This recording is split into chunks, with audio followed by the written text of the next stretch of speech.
My name is Charlotte Thompson-Iserbate, and I served as Senior Policy Advisor in the United States Department of Education under the Reagan administration, during which I had access to all of the most important documents for the restructuring of not only American education but global education.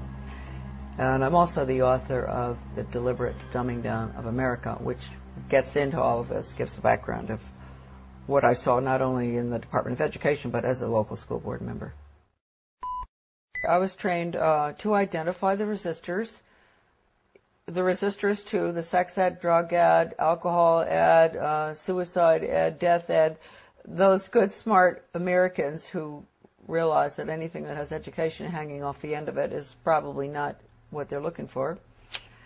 I was trained to identify those good people and to go up against them, and actually to go and try to get them to join us through the group process system, make them feel important, get them on a committee. And when that just blew my mind. I have to say, people often ask me, what is it that got you involved in education? Well, finding out what I saw at the local level certainly upset me. When I went and I saw that Americans were being trained to identify resistors, then I got pretty upset. And luckily, there was a big book that came with the in-service training called Innovations in Education, A Change Agent's Guide. And I was able to take that back home with me. Unbelievable examples of how to con the Christians and different people who are upset with what you're trying to do, how to bring them over to your side, case studies, true case studies of educators who had put programs in that normally, in a normal American town, nobody would want them. How did they manage to get them in? How did they con the people? And the other thing was, not only was I trained to identify the resistors, I was trained to go to the important people, high profile, highly thought of people in the community, with the Rotary and Chamber of Commerce, Garden Club, you name it, the different groups in our towns. Go to them and convince them of the importance of these new programs like sex ed, drug ed, I just mentioned all of them, and get them on your side, because when you can get the leadership in a community to go along with it, then the newspaper comes in and says, a committee's been set up with the head of the Rotary and this and that, and they're all getting behind this task force to discuss whether we're going to have a new sex education program. And then when Mary Jones, who ordinarily would think, why would we want to have a sex education program when we don't have any problems with kids having sex or anything, so she might be concerned. She might be one of the resistors. She reads that her best friend, who's the head of the Garden Club, is on this committee, and she thinks, oh, well, hey, Mary Appleton is on that committee. She's heading it up. It must be okay. So I was taught really how to con the community. They always call everybody by the first name. You have to get very, affectionate with people, and you say, William, I'm so glad you've come to this meeting, and I understand your concerns about this program, because I've had other people, usually it's the really bright people in the community who have these concerns, and would you like to join our group? The original program was funded by what would subsequently become my office. It was funded by the Office of Research in the U.S. Office of Education, because it was funded early on, about the late 60s. Still funded, by the way.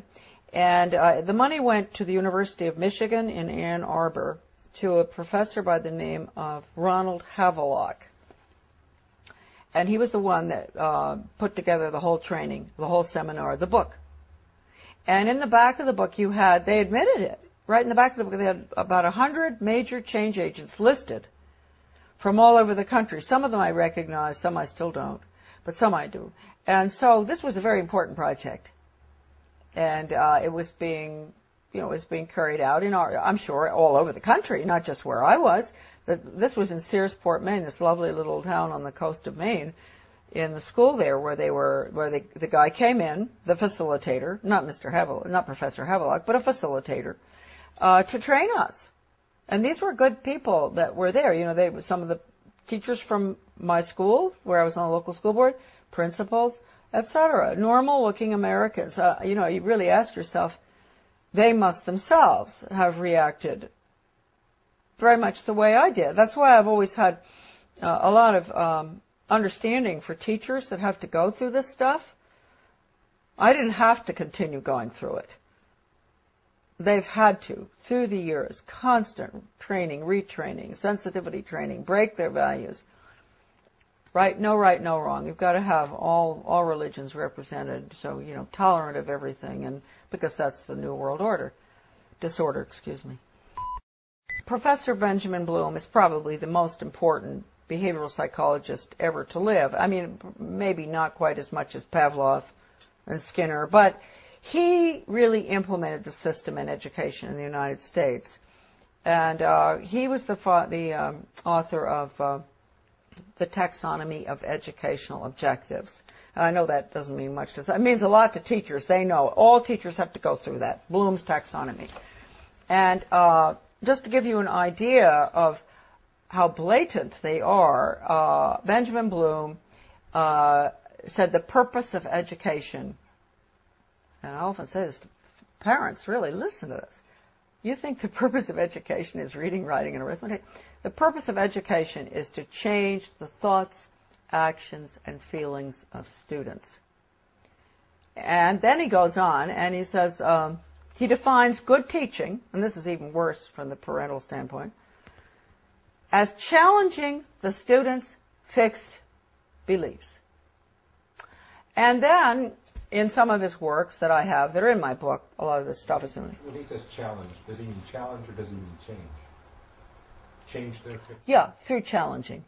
It's through challenging.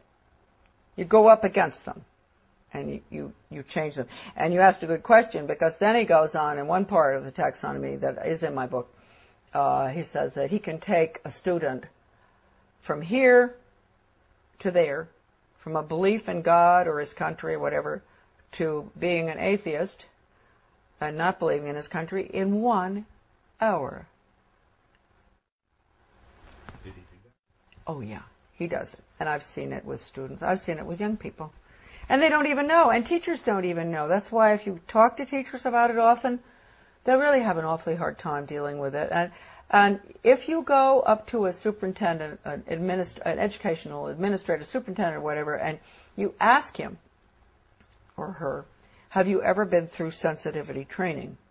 They'll usually crack up because they went through it.